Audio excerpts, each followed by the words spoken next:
మట్టి గణపతులను ప్రతిష్ఠించి పూజించడం శ్రేష్టమని ఎమ్మెల్యే పాయల్ శంకర్ అన్నారు. వినాయక చవితి పండుగను పురస్కరించుకుని సనాతన హిందూ సమితి ఆధ్వర్యంలో ఆదిలాబాద్లోని గోపాలకృష్ణ మఠంలో మట్టి విగ్రహాలను ఎమ్మెల్యే పంపిణీ చేశారు.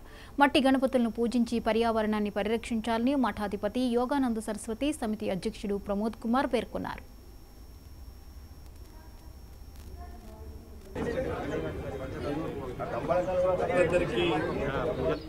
వినాయక చవితి శుభాకాంక్షలు. 33 కోట్ల దేవతలకు అన్నిటికన్నా ముందు ఆ యొక్క గణేశుణ్ణి ప్రార్థించుకొని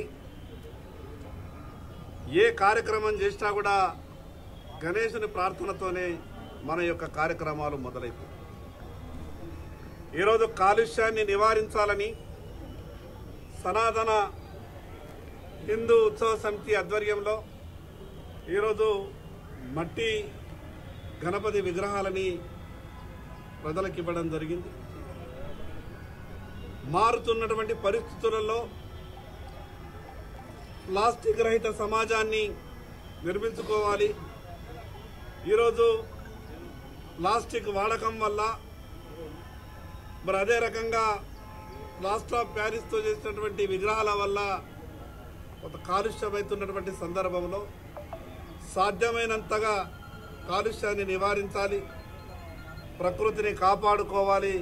ఆ రకమైనటువంటి ఆలోచనతోని మట్టి విగ్రహాలను అందించినటువంటి సనాతన హిందూ ఉత్సవ సమితి సభ్యులందరికీ మనస్ఫూర్తిగా అభినందిస్తా ఉన్నాను.